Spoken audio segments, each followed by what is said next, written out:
Hello everyone, welcome to study 4 AM।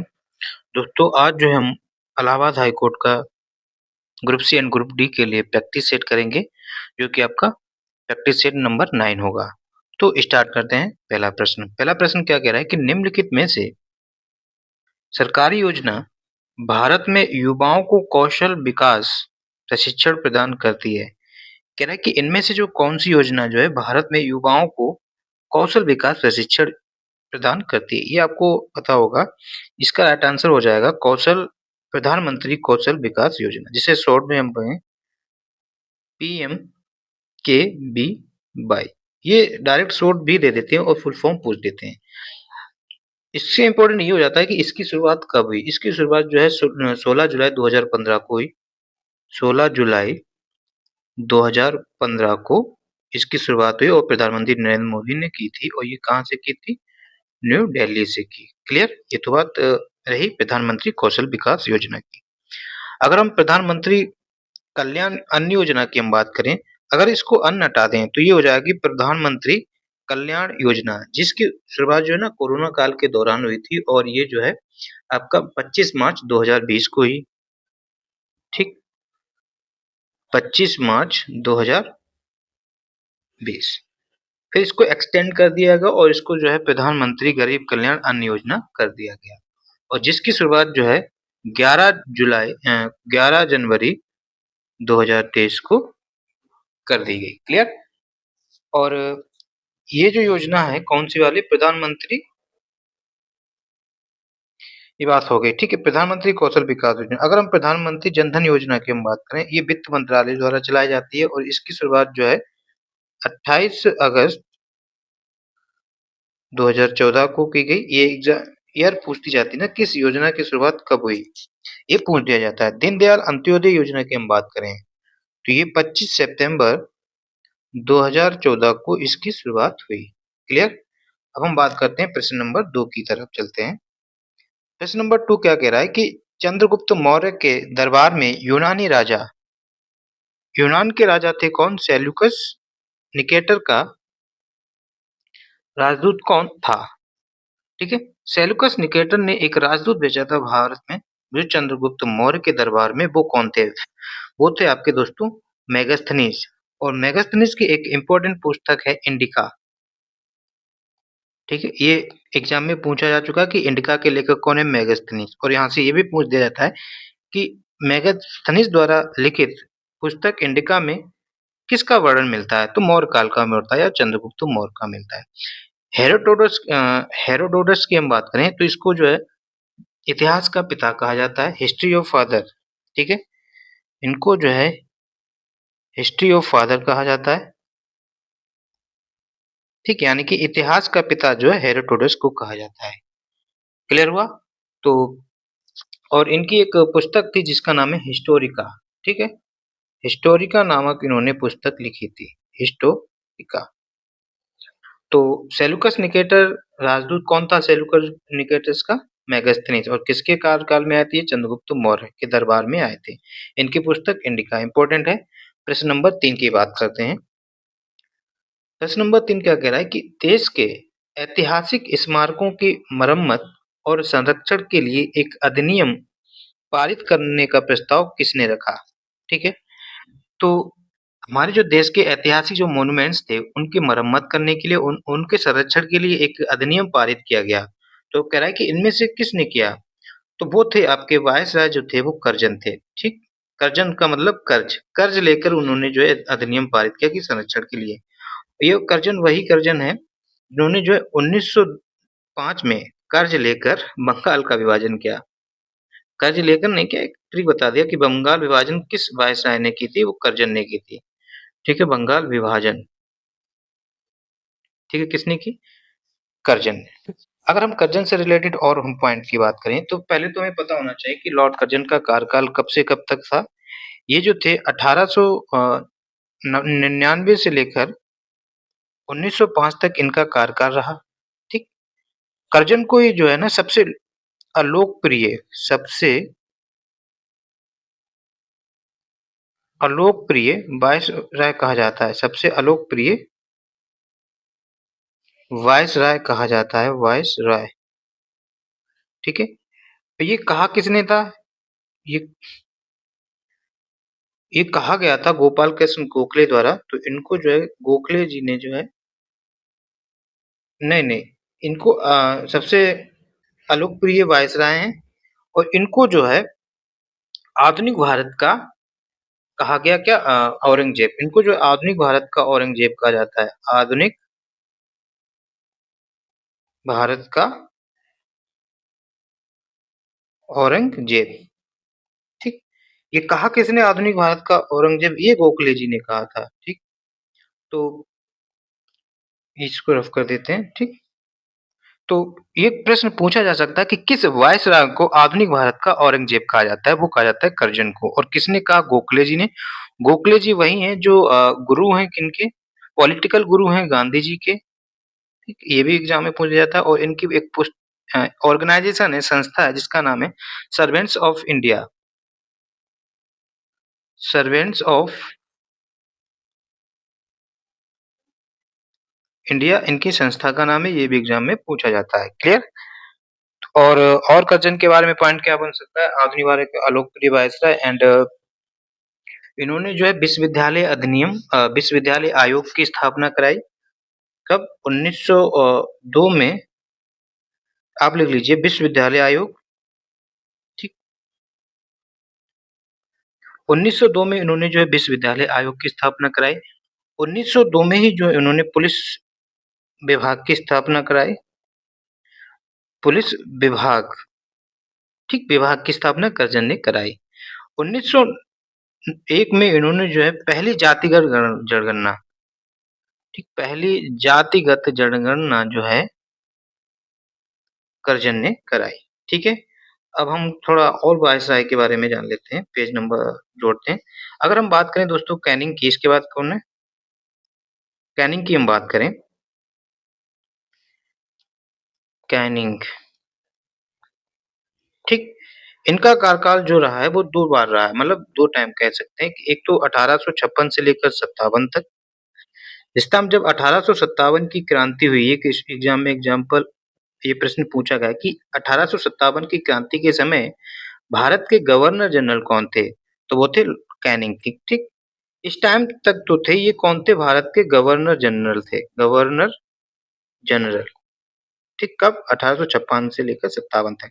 क्रांति के बाद क्या हुआ? तो इस प्रकार से ये भारत के अंतिम गवर्नर जनरल हैं, भारत के अंतिम गवर्नर जनरल। फिर इसका सेकेंड फेज आया और जो रहा इसका 1858 से लेकर 1858 से लेकर 1862 तक। तो जिसके तहत जो है इनको भारत के जो गवर्नर जनरल थे दोस्तों, उनको वायसराय कहा जाता था। तो ये इस प्रकार से ये प्रथम वायसराय बने, फर्स्ट वायसराय भी ये कहलाए, वायसराय। तो ये प्रश्न पूछा जाता है कि भारत के पहले वायसराय अगर पूछा जाए तो कैनिंग है, अंतिम गवर्नर जनरल पूछा जाए तो आप कैनिंग को मारेंगे। 1857 की क्रांति के समय वायसराय या गवर्नर जनरल कौन था? वो कैनिंग थे। ठीक है? और कैनिंग ने ही जो है भारत में पहली बार आयकर लगाया। ठीक? भारत में पहली बार इनकम टैक्स किसने लगाया? कैनिंग ने लगाया है। क्लियर? ये तो कैनिंग की बात है। इसके बाद था एक मेयो की हम बात करें। मेयो जो है इन्होंने जो है 1872 में इन्होंने क्या किया था? भारत की पहली जनगणना कराई। ठीक? लेकिन अगर हम दशकीय जनगणना की बात करें, दशकीय हर 10 साल में जो जनगणना स्टार्ट हुई वो 1881 से हुई। और उस किस गवर्नर ने की या वायसराय ने की? वो की आपके रिपन ने। क्लियर? हाँ। इनकी जो अगर हम बात करें, इनकी हत्या जो हुई थी, इनकी हत्या पोर्ट ब्लेयर में कर दी गई। पोर्ट ब्लेयर जो कि अंडमान निकोबार की राजधानी है। क्लियर? इन्होंने ही जो है भारत में कृषि विभाग की स्थापना कराई। ठीक? कृषि विभाग की स्थापना सांख्यिकीय सर्वेक्षण विभाग की स्थापना सांख्यिकीय सर्वेक्षण विभाग की स्थापना जो है मेयो ने कराई। क्लियर। अगर हम इसके बाद और कौन वायसराय बचा है, नॉर्थब्रुक। नॉर्थब्रुक की अगर हम बात करें तो मेयो के जस्ट बाद नॉर्थब्रुक ही बने थे। ठीक। ये जो है ना अलीगढ़ मुस्लिम यूनिवर्सिटी जो है, उस टाइम इसका नाम जो था मोहम्मद एंग्लो ओरिएंटल कॉलेज था ना, तो इन्हीं के कार्यकाल में हुई। तो इसका राइट आंसर जो हो जाएगा वो करजन हो जाएगा। क्लियर। अब हम प्रश्न नंबर 4 की हम बात करें। दोस्तों प्रश्न नंबर 4 क्या कह रहा है कि सत्ता के अंतिम हस्तांतरण पर चर्चा करने के लिए कैबिनेट मिशन कब आया।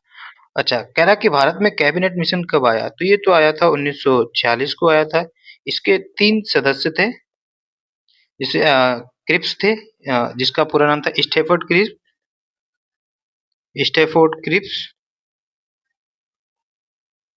क्रिप्स, जो कि अध्यक्ष थे। ठीक है। और इसके बाद Lawrence Pethick Pethick Lawrence Pethick Lawrence थे, लॉरेंस। और तीसरे जो थे वो थे एबी अलेक्जेंडर। ठीक। ये तो 3 सदस्य थे। तो कैबिनेट मिशन भारत में कब आया, 1946 में। ठीक। इससे पहले एक मिशन और आया था संविधान निर्माण के लिए, वो 1942 में आया था, जो था क्रिप्स मिशन। ठीक, क्रिप्स मिशन। तो क्रिप्स मिशन भारत में कब आया, 1942 में। 1942 में ही, यानी कि 8 अगस्त 1942 को भारत छोड़ो आंदोलन हुआ। ठीक। भारत छोड़ो आंदोलन, ये पूछा जाता है कि भारत छोड़ो आंदोलन कब हुआ, तो वो 8 अगस्त 1942 में हुआ। इसी आंदोलन में गांधी जी ने कहा था डू और डाई का नारा दिया था। क्लियर। तो इसका राइट आंसर जो हो जाएगा वो D is a right answer. प्रश्न नंबर हम 5 की हम बात करें। कह रहा है कि निम्नलिखित में से कौन सी नदी भारत में सर्वाधिक राज्यों से होकर गुजरती है। ठीक। सर्वाधिक राज्यों से होकर गुजरने वाली नदी जो है दोस्तों, वो है गंगा नदी। ठीक। अगर हम गंगा नदी की हम बात करें तो इसकी लंबाई जो है 25-25 किलोमीटर है। ठीक है, ये याद रखना। एक्चुअली होता क्या है कि जब ये भागीरथी और अलकनंदा नदी जो है देवप्रयाग में मिलती हैं। ठीक, देवप्रयाग कौन कौन सी नदी मिलती हैं, यहाँ पर ये भागीरथी नदी, ठीक, और ये अलकनंदा नदी। तो जब ये दोनों मिलती हैं तो ये इस तरह से जो है, यहाँ से मान लो एंट्री हुई और ये उत्तर प्रदेश हुआ। उत्तर प्रदेश की ये बिजनौर डिस्ट्रिक्ट से एंट्री मारती हैं, बिजनौर से एंट्री की। ठीक। और एग्जिट कर देती हैं जो है बलिया डिस्ट्रिक्ट से। ठीक है। और ये उत्तर प्रदेश के 28 डिस्ट्रिक्ट से होकर गुजरती है, ये भी इम्पोर्टेंट है। ठीक है। और यहाँ पर जो है कर देती है। ठीक, यहाँ से ये गंगा कहलाती है। तो गंगा नदी जो है इस तरह से होती हुई पांच पांच राज्यों से होकर गुजरती है। कौन कौन से 5 राज्य हैं, एक तो आपका उत्तराखंड है, उत्तर प्रदेश, बिहार, झारखंड और वेस्ट बंगाल। इन 5 राज्यों से होकर गंगा नदी गुजरती है। क्लियर। गंगा नदी जब फाइनली जब बांग्लादेश में एंट्री करती है तो उस टाइम उसका नाम पद्मा हो जाता है। तो फिर पद्मा के बाद जब मेघना नदी से मिल जाती है, जो प्रश्न पूछा जाता है कि जब ये बे ऑफ बंगाल, इसका मुहाना बंगाल की खाड़ी है, तो जब ये बंगाल की खाड़ी में जाती है तो किस नाम से जाती है, तो वो जाती है दोस्तों मेघना नाम से। ठीक, मेघना नाम से जो है बांग्लादेश में चली जाती, वो उसमें जाती है, किसमें, बे ऑफ बंगाल में। और जब ये बांग्लादेश में एंट्री करती है तो ये पद्मा नाम से जानी जाती है। क्लियर। तो इसका राइट आंसर जो हो जाएगा वो गंगा नदी इज राइट आंसर। ठीक है। अगर हम दोस्तों सिंधु नदी के बारे में बात कर लेते हैं तो सिंधु नदी की लंबाई जो है वो 2880 है। बट ये भारत में नहीं है इसकी इतनी लंबाई। भारत की ये सिर्फ और सिर्फ लेह डिस्ट्रिक्ट में बहती है। और सिंधु नदी समझौते की हम बात करें, भारत और पाकिस्तान के बीच में जो है सिंधु नदी समझौता, और ये कब हुआ था, ये 1960 में हुआ था। ठीक है, 1960 में हुआ था ये समझौता। किन किन के बीच में, पंडित जवाहरलाल नेहरू और आपके अब्दुल खान थे, कौन थे? अयूब खान, ठीक है? अयूब खान के बीच में ये समझौता हुआ और कराया किसने था? वर्ल्ड बैंक ने, ठीक? विश्व बैंक ने जो है ये समझौता कराया था और विश्व बैंक का हेडक्वार्टर क्या है? वाशिंगटन डीसी में है। क्लियर? तो ये तो रही सिंधु नदी की बात। दामोदर नदी की हम बात करें तो दामोदर नदी को जो है बंगाल का शोक कहा जाता है, ठीक है? क्या कहा जाता है? बंगाल का शोक कहा जाता है, ठीक है? तो इसको जो है बंगाल का शोक, किस नदी को बंगाल का शोक कहा जाता है? तो वो आपकी हो गई दामोदर नदी। क्लियर हुआ? तो ये निकलती कहाँ से? इसका उद्गम स्थल जो है वो छोटा नागपुर का पठार है, आप लिख लेंगे। छोटा नागपुर नागपुर का पठार जो है इसका उद्गम स्थल है जो कि झारखंड में है। झारखंड के पलामू डिस्ट्रिक्ट से ये निकलती है, आप लिख लेंगे। और ये मुहाना जो है यानी कि आगे जाकर हुगली नदी से मिल जाती है। हुगली नदी जो कि एक गंगा नदी का एक पार्ट है, ठीक है? अगर हम महानदी की हम बात करें तो इसको जो है छोटा नाग ठीक है, तो महानदी जो है आपकी छत्तीसगढ़ से निकलती है, पारादीप से होती हुई बे ऑफ बंगाल में चली जाती है। हीराकुंड डैम इसी में बना हुआ है। नेक्स्ट प्रश्न की बात करते हैं, प्रश्न नंबर 6। प्रश्न नंबर 6 की हम बात करें तो कह रहा है कि निम्नलिखित में से कौन सा राष्ट्रीय उद्यान महाराष्ट्र में है? तो महाराष्ट्र में नहीं है पूछा है, तो इसकी हम बात करेंगे तो ये हो जाएगा आपका नवेगांव राष्ट्रीय उद्यान आपका कहाँ है? ये महाराष्ट्र में है, ठीक है? नवेगांव जो है ये महाराष्ट्र में है। ठीक है, ये भी याद रखना है कि नवेगांव नेशनल पार्क कहाँ पर है? महाराष्ट्र में। गोगावल भी दोस्तों आपका महाराष्ट्र में है, ठीक? गोगावल भी आपका कहाँ है? महाराष्ट्र में है, ठीक है? इसके बाद अगर हम बात करें बांधवगढ़ नेशनल पार्क, ये आपका एमपी में है, ठीक है? और टडोवा नेशनल पार्क आपका महाराष्ट्र में है। तो इनमें से कौन सा आंसर हो जाएगा? बांधवगढ़ जो है। इसके अलावा एमपी के नेशनल पार्क की हम बात करें तो आपका एक पेंच नेशनल पार्क, पन्ना नेशनल पार्क, ठीक है? कान्हा नेशनल पार्क, ये इंपॉर्टेंट है।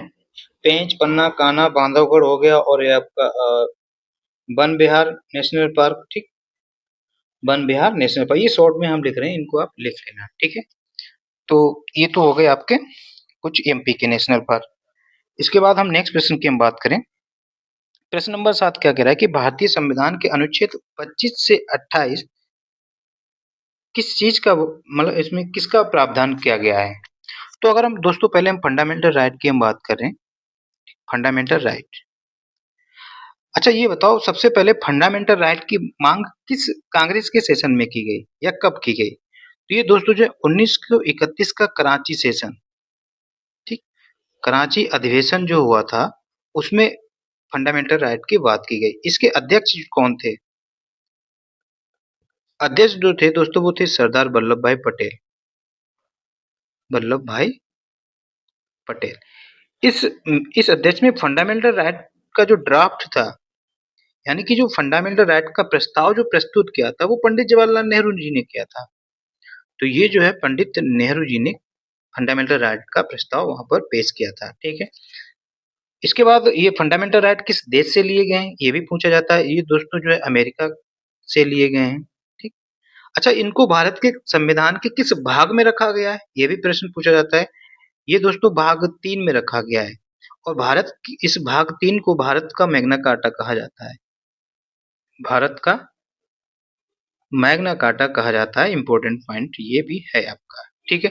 किस अनुच्छेद से कहाँ तक रखे गए हैं? फंडामेंटल राइट की दोस्तों जो है अनुच्छेद 12 से लेकर अनुच्छेद 35 तक जो है इसका वर्णन किया गया है। क्लियर? जब संविधान में ये फंडामेंटल राइट रखे गए थे उस टाइम 7 फंडामेंटल राइट थे, फिर एक इसमें खत्म कर दिया गया। वो कौन सा खत्म कर दिया गया बाद में बात करेंगे, बट वर्तमान में जो दोस्तों अब हमारे लिए फंडामेंटल राइट बचे हैं वो हमारे 6 बचे हैं, ठीक? अब 6 जो कौन से बचे हैं वो बाद में डिस्कस करेंगे। जो फंडामेंटल राइट खत्म हुआ है जिसका हम बोलते हैं संपत्ति का अधिकार, ठीक है? संपत्ति का अधिकार, ठीक है? ये संपत्ति का अधिकार था दोस्तों ये अनुच्छेद 31 में रखा हुआ था। इसको समाप्त कर दिया गया। किस कोई भी चीज या नियम परिवर्तन करने तो इसके लिए संविधान में संशोधन होता है। तो किस संविधान संशोधन के तहत संपत्ति के अधिकार को खत्म कर दिया गया? एग्जाम ओरिएंटेड है, पूछा जाता है। तो ये दोस्तों 44वां कॉन्स्टिट्यूशन अमेंडमेंट एक्ट 1978 यानी कि 44वां संविधान संशोधन 1978 के द्वारा जो है इसको समाप्त कर दिया गया। समाप्त करके इसको कर क्या दिया गया? ये जो है अब एक कानूनी अधिकार हो गया है। ठीक? जब ये कानूनी अधिकार हो गया है, तो इसको संविधान के किस भाग में रखा गया है? तो इसको जो है संविधान के भाग 12 में रख रख दिया गया और जो कि अनुच्छेद 300 ए है आपका। ये पॉइंट क्लियर हुआ होगा, ठीक है? अब हम बात करते हैं जो फंडामेंटल राइट 6 बचे हैं, मेन बात करते हैं, पूरा अंदर नहीं जाएँगे। जिनमें से आपका पहला है आपका समानता का अधिकार। ठीक? समानता का अधिकार। समानता का अधिकार जो है दोस्तों 19 से लेकर 22 तक जो है आपका समानता का नहीं सॉरी, आई एम सॉरी, समानता का नहीं, समानता का अधिकार तो पहला ही है ही ये। इसको जो है 14 से लेकर 18 तक समानता का अधिकार दिया गया, ठीक? इसमें 14, 15, 16, 17 और 18। 18 में आपका दिया है उपाधियों का अंत और 14 में दिया है समता का अधिकार। क्लियर? वो बाद में डिस्कस कभी करेंगे। दूसरा आपका दिया है स्वतंत्रता का अधिकार। स्वतंत्रता का अधिकार, ठीक है? स्वतंत्रता का अधिकार जो है आर्टिकल 19 से लेकर 22 तक आपको स्वतंत्रता का अधिकार दिया गया है। फिर इसके बाद होता है स्वतंत्रता के बाद शोषण के विरुद्ध अधिकार। शोषण के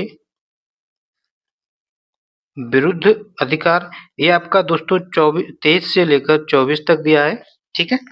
इसके बाद आपका चौथा जो है शोषण के विरुद्ध अधिकार, सभी शोषण संशय में आपका जो है धर्म की स्वतंत्रता का अधिकार है। धर्म की स्वतंत्रता का अधिकार, जो कि आपको 25 से लेकर 28 तक है, ठीक? ये तो धर्म की स्वतंत्रता का अधिकार बता दिया गया। फिर इसके बाद आपका दिया संस्कृति और शिक्षा का अधिकार, ठीक है? संस्कृति और शिक्षा का अधिकार इसमें दिया है, संस्कृति और शिक्षा का अधिकार, ठीक है? ये हम शॉर्ट फॉर्म में लिख रहे हैं, आप लिख सकते हैं। तो ये आपका 28 से लेकर 29 तक जो है आपका, नहीं 28 तो यहाँ हो गया ना, 29 से लेकर 30 तक जो है आपका संस्कृति और शिक्षा का अधिकार है। फिर इसके बाद अंतिम है जो आपका संवैधानिक उपचारों का अधिकार, ठीक है? संवैधानिक उपचारों का अधिकार आप लिख लेंगे आर्टिकल 32, ठीक है? तो ये इंपॉर्टेंट थे, तो यहाँ पर क्या पूछा था 25 से 28। 25 से 28 में आपका क्या है? धार्मिक स्वतंत्रता का अधिकार या धर्म की स्वतंत्रता का अधिकार। तो इसका आंसर जो हो जाएगा प्रश्न number 8 is the right answer. ये इंपॉर्टेंट फैक्ट है फंडामेंटल राइट से रिलेटेड, आपके एग्जाम में जो आएंगे वो इसी से इर्द गिर्द आएंगे या इनके अंदर के पार्ट पूछ सकते हैं, ठीक है? प्रश्न नंबर 8 की हम बात करें, कह रहा है कि निम्नलिखित में से कौन राष्ट्रपति के निर्वाचन में भाग नहीं लेता? इंपॉर्टेंट पॉइंट क्वेश्चन है ये भी। एक तो अगर हम बात करें राष्ट्रपति का जो निर्वाचन मंडल जो है वो अनुच्छेद 54 में इसका वर्णन है। कौन से अनुच्छेद में? अनुच्छेद 54 में। तो राष्ट्रपति के निर्वाचन में पूछा है कि कौन-कौन लोग पार्टिसिपेट कर सकते हैं या वोट दे सकते हैं, ठीक है? तो इसमें जो है दोस्तों इलेक्टेड मेंबर ऑफ, ठीक है, मेंबर ऑफ पार्लियामेंट लिख सकते हैं। क्वेश्चन में ये भी आ सकता है कि संसद के निर्वाचित सदस्य जो इलेक्टेड मेंबर, ये इंपॉर्टेंट है, और या तो वो आपके लोकसभा के निर्वाचित सदस्य हो सकते हैं और राज्यसभा के भी। क्लियर? दूसरा ये तीसरा पॉइंट ये होता है कि elected member of state legislative assembly, मतलब राज्यों की जो विधानसभाएं हैं उनके निर्वाचित सदस्य होते हैं, ये याद रखना, ठीक है? तीसरा पॉइंट ये है कि elected member of Delhi and Pondicherry, Delhi and Pondicherry state legislative assembly, ठीक है? दिल्ली और पौंडुचेरी केंद्र शासित प्रदेशों की हम बात करें, सिर्फ दिल्ली और पौंडुचेरी के लोक मतलब विधानसभा के निर्वाचित सदस्य भाग ले सकते। ये पहले थे नहीं, इनको बाद में जोड़ा गया। अब आप जानते हैं कि कोई भी अगर संविधान में नियम कानून बनाना हो तो उसके लिए संविधान संशोधन की जरूरत पड़ती है। तो दिल्ली एंड पौंडुचेरी को जब राष्ट्रपति के चुनाव में भाग लेने के लिए अनुमति दी गई तो किस संविधान संशोधन के तहत? तो ये था दोस्तों 70वां संविधान संशोधन, 17th कॉन्स्टिट्यूशन अमेंडमेंट एक्ट 1992। ये भी प्रश्न में पूछा जाता है कि दिल्ली एंड पौंडीचेरी को किस संविधान संशोधन के तहत शामिल किया गया। तो ये 70वां संविधान संशोधन 1992 के तहत इनको अनुमति मिली। तो क्या कौन-कौन भाग लेते हैं? Elected member of Lok Sabha and Rajya Sabha, elected member of state legislative assembly, राज्य विधानसभाओं के सदस्य निर्वाचित, और दिल्ली एंड पौंडीचेरी के इलेक्टेड मेंबर विधानसभाओं के, ठीक है, विधान परिषद के भाग नहीं लेते। तो अब हम प्रश्न करते हैं, कह रहा है कि निर्वाचित लोकसभा सदस्य, निर्वाचित विधानसभा सदस्य, हाँ ये लेते हैं भाग।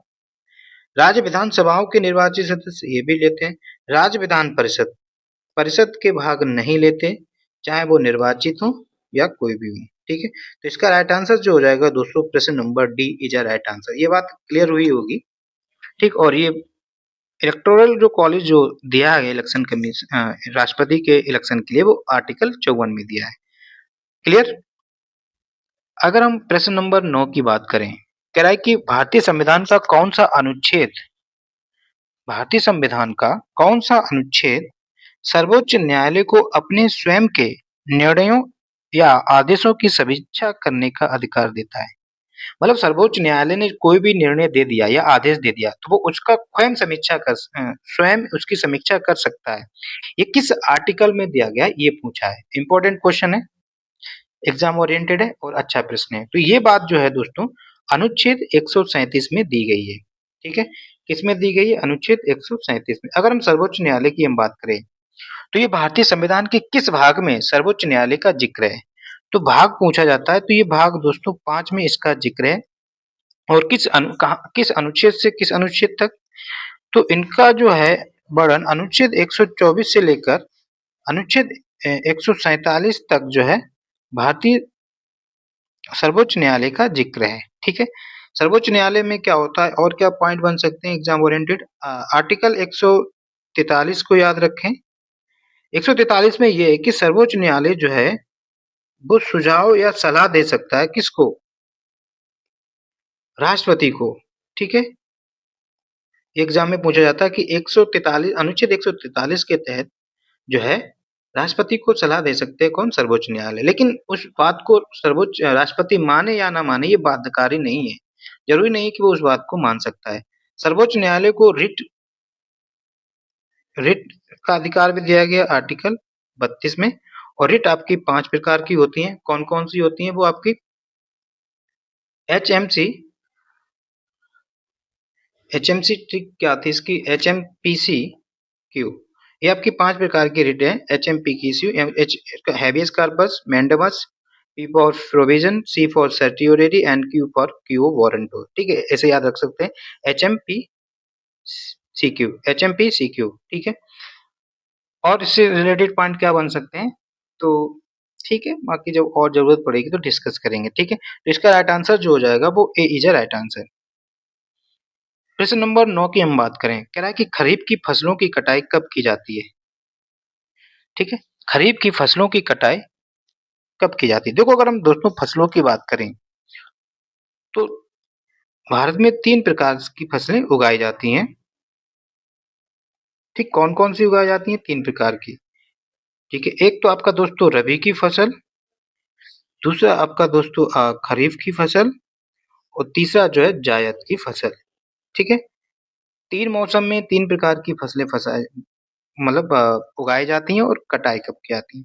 अगर हम इनकी ये पूछ रहे थे कब से कब तक ये फसल उगाई जाती है। अगर रबी की फसल की हम बात करें तो दोस्तों ये अक्टूबर से नवंबर महीने में इसको बुवाई होती है, ठीक है। और इसकी कटाई जो है दोस्तों जून और मई और अप्रैल में इसकी जो है कटाई हो जाती है, ठीक है।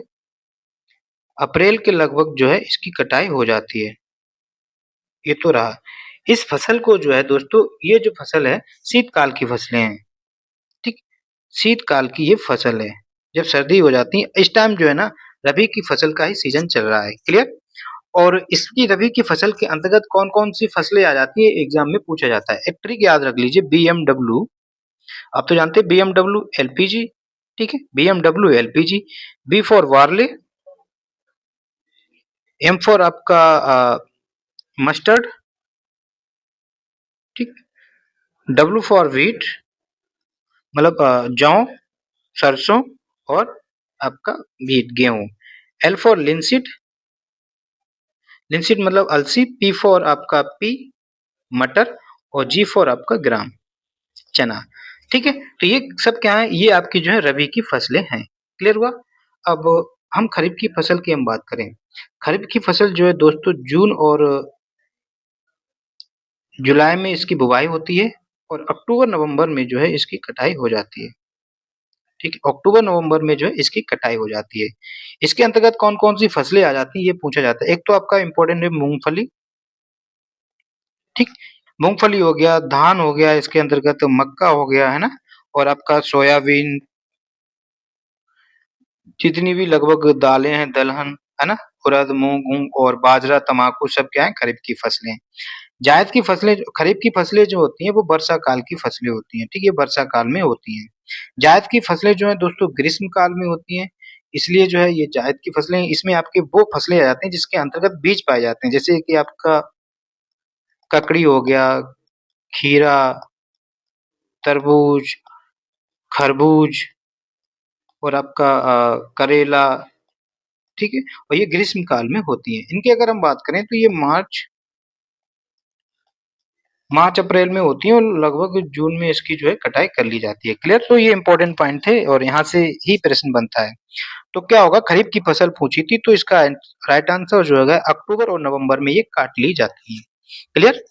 प्रश्न नंबर हम 12 की हम बात करें। कह रहा है कि दिल्ली नगर निगम संशोधन विधेयक 2022 का उद्देश्य दिल्ली के कह रहा है कि कितने नगर निगमों को एक इकाई में एकीकृत करना है, जिसमें तालमेल और रणनीतिक योजना और संशोधनों के इष्टतम उपयोग के लिए एक मजबूत व्यवस्था सुनिश्चित की जा सकेगी।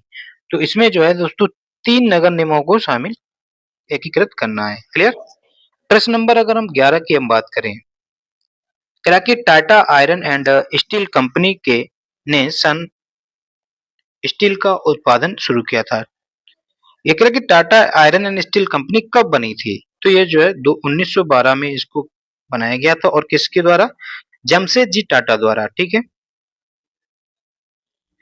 जमशेद जी टाटा। ठीक है, इन्होंने स्थापित की थी।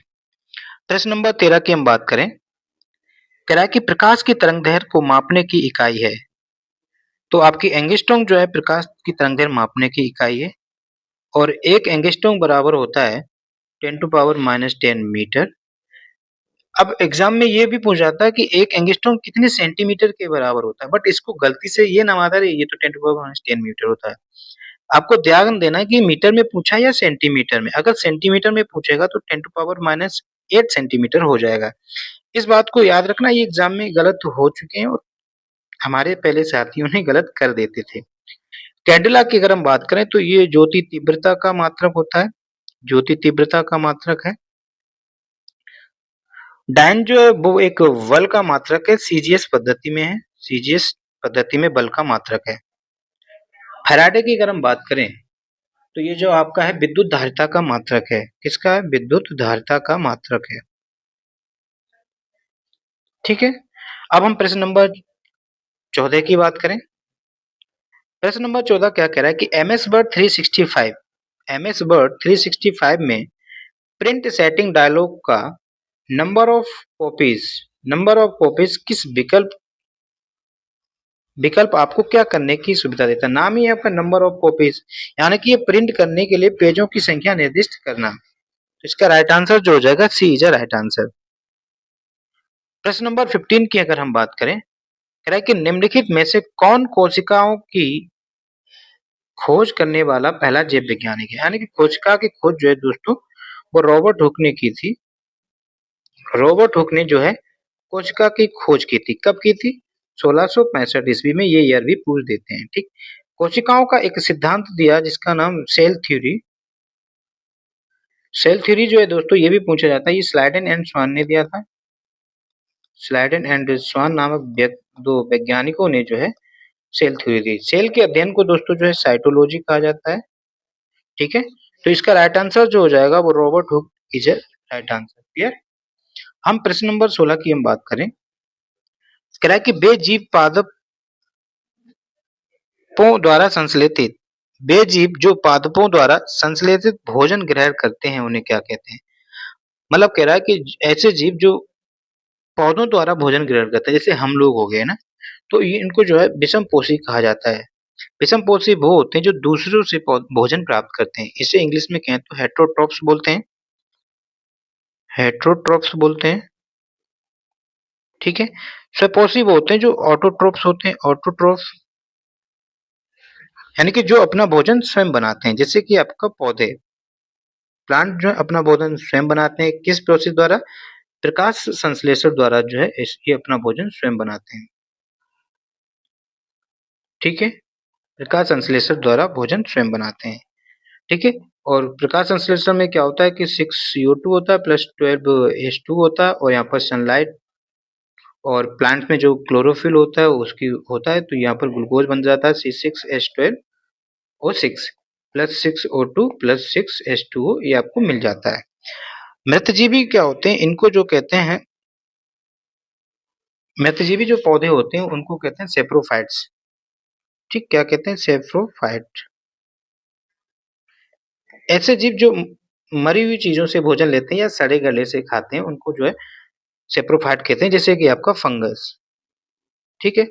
इसके बाद एक और होता है जिसे हम बोलते हैं परजीवी। परजीवी को अगर हम इंग्लिश में कहें तो इसे कहते हैं पैरासाइट। पैरासाइट वो होते हैं जो दूसरों पर रहकर, उस चीज में रहकर जो है अपना भोजन करते हैं, जैसे कि आपका अमरवेल। अमरवेल जो है दोस्तों एक आपका पैरासाइट का एग्जाम्पल है, ये पूछा जा सकता है। प्रश्न नंबर 17 की अगर हम बात करें, कह रहा है कि निम्नलिखित में से कौन सा संचारी रोग का एक उदाहरण नहीं है? संचारी रोग का एक उदाहरण नहीं है, तो आपका मधुमेह। देख, डायबिटीज जो है आपका फैलने वाले तो रोग है नहीं, ठीक है? मधुमेह जो है दोस्तों वो इंसुलिन की कमी के कारण होता है। इंसुलिन की कमी के कारण मधुमेह रोग हो जाता है, ठीक है? चेचक, खांसी और जुकाम, ये दोनों जो है संचारी रोग हैं। टीबी, ट्यूबरक्लोसिस कहते हैं। अब हम बात करते हैं नेक्स्ट प्रश्न की। प्रश्न नंबर 18 की हम बात करें, एक पारिस्थितिकी तंत्र निम्नलिखित में से कौन सा या से स्वपोषी है? इनमें से कह रहा है कि जो स्वपोषी, स्वपोषी वो होते हैं जो अपना भोजन स्वयं बनाते हैं। तो इनमें से आपका पौधे ही तो हैं जो अपना भोजन स्वयं बनाते हैं। बाकी इसकी रिएक्शन देख लिया, प्रकाश संश्लेषण की सहायता से बनाती हैं, ठीक है? अगर हम केचुआ की हम बात कर लें, केचुआ जो है इसका साइंटिफिक नेम जो है वो है आपका फेरेटिमा पोस्थुमा, ठीक है? फेरिटिमा पोस्थुमा जो है दोस्तों इसका साइंटिफिक नेम है। ये जो है ना, ये अगर केंचुआ, अगर हम माने ये कोई केंचुआ है, ठीक? ये कई खंडों में डिवाइड होता है ऐसे-ऐसे। अगर केंचुए की बात करें दोस्तों, ये तो एक तो द्विलिंगी है, द्विलिंगी जीव है क्योंकि इसमें ही जनन अंग और मादा अंग एक ही में होते हैं, ठीक है? तो ये जो द्विलिंगी का मतलब ये होता है कि ऐसा कोई भी जीव प्राणी जो दोनों ही काम एक साथ कर ले या उसमें ही विद्यमान हो। तो इसका जो कई खंडों में होता है, इसके 14वें खंड में दोस्तों जो है मादा जनन छिद्र होता है, माना जनन छिद्र होता है, ठीक? और इसके 18वें खंड में जो है वो नर जनन छिद्र होता है। क्लियर? ये इंपॉर्टेंट पॉइंट है, एग्जाम में आ सकते हैं। केचुआ को जो है दोस्तों किसानों का मित्र भी कहा जाता है। किसानों का मित्र केचुए को कहा जाता है। क्लियर? ये इंपॉर्टेंट है, केचुआ आपका द्विलिंगी होता है, ठीक है? अच्छा, ये बताओ, केंचुआ जो है मिट्टी को खोदता है ना, मिट्टी को खोदने की उस प्रोसेस को जो है क्या कहते हैं? उसको कहते हैं कास्टिंग कहते हैं, ठीक? केंचुआ क्या करता है? कास्टिंग करता है। क्लियर? हम बात करते हैं प्रश्न नंबर 19। कह रहा है कि राष्ट्रीय आय की गणना की किस विधि को औद्योगिक उत्पत्ति विधि के नाम से जाना जाता है? दोस्तों अगर हम राष्ट्रीय आय की गणना की विधियों की हम बात करें, राष्ट्रीय आय, ठीक? राष्ट्रीय आय की गणना की दोस्तों 3 विधियां हैं, ठीक? राष्ट्रीय आय की गणना करनी हो तो हमें 3 विधियों को अपनाना पड़ता है, जिसमें से आपका आय विधि, ठीक? एक आपकी होती है व्यय विधि और तीसरी होती है मूल्यवर्धित विधि। मूल्यवर्धित विधि, ठीक है? ये याद होना चाहिए कि राष्ट्रीय आय के आकलन करने के लिए 3 विधियों का प्रयोग किया जाता है। एक आपकी आय विधि, दूसरी आपकी व्यय विधि, तीसरी आपकी मूल्यवर्धित विधि। ये जो मूल्यवर्धित विधि है, इसी को दोस्तों जो है औद्योगिक उत्पत्ति विधि भी कहा जाता है। औद्योगिक उत्पत्ति विधि कहा जाता है, ठीक है।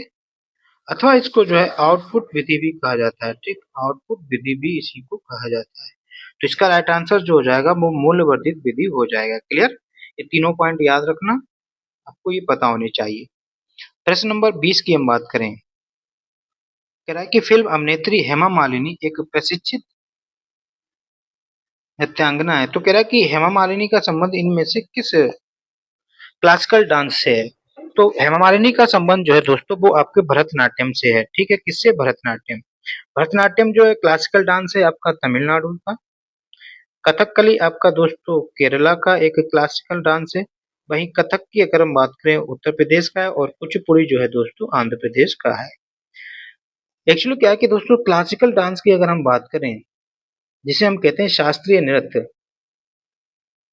तो भारत में पहले 8 थे, एक बढ़ा दिया गया है तो आपके 9 हो गए हैं।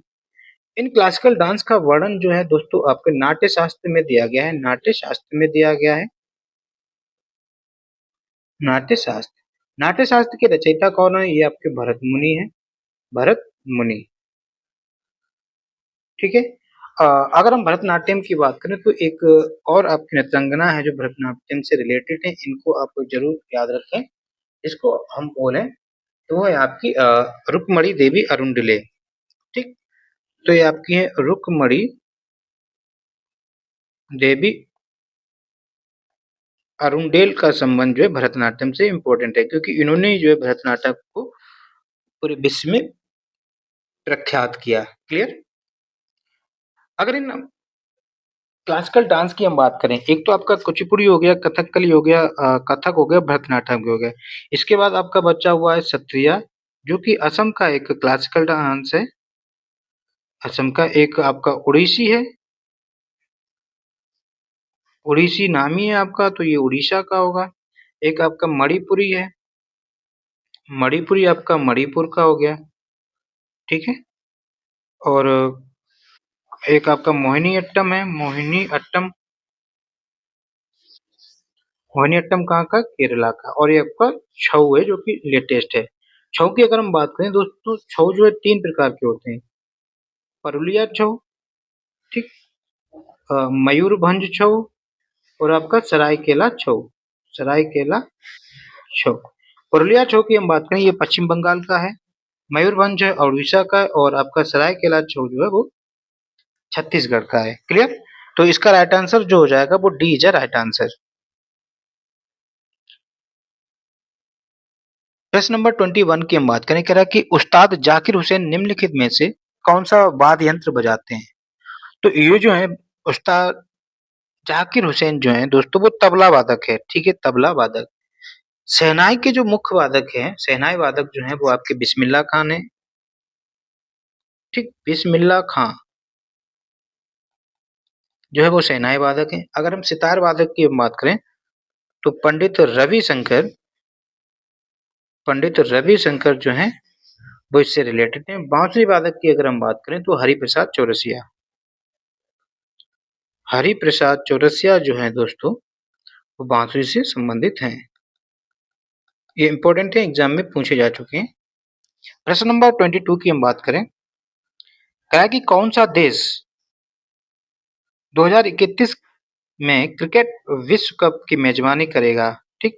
ये वनडे क्रिकेट की बात हो रही है, ठीक है। तो ये जो है भारत और बांग्लादेश में खेले जाएंगे, प्रस्तावित हैं अभी भी फिलहाल। और इससे पहले जो है 2027 में वर्ल्ड कप होंगे। ये कहाँ प्रस्तावित है? ये आपका साउथ अफ्रीका, नामीबिया, नामीबिया और आपका जिम्बाब्वे, ठीक है, जिम्बाब्वे, ठीक है। अभी फिलहाल ये यहाँ पर प्रस्तावित हैं। तो इसका राइट आंसर हो जाएगा भारत और बांग्लादेश। प्रश्न नंबर 23 की हम बात करें, कह रहा कि 23 में आईफा पुरस्कार में किसे सर्वश्रेष्ठ अभिनेता का पुरस्कार मिला? रणबीर कपूर, आयुष्मान खुराना, शाहरुख खान या रणवीर सिंह? तो ये जो है रणबीर कपूर को मिला। बेस्ट एक्ट्रेस की अगर हम बात करें तो आलिया भट्ट को मिला। बेस्ट मूवी की बात करें तो 12th पास को मिला। प्रश्न नंबर 24 की हम बात करें, कह रहा है कि मार्च 2024 में किस उत्तर प्रदेश किसे यहाँ पर किसे होगा, किसे उत्तर प्रदेश का मुख्य चुनाव आयुक्त नियुक्त किया गया? तो ये आपके राजकुमार विश्वकर्मा को जो है चुना गया है। क्लियर? प्रश्न नंबर 25 की हम बात करें। कह रहा है कि किस टीम ने इंडियन प्रीमियर लीग 2024 का आईपीएल किसने जीता है?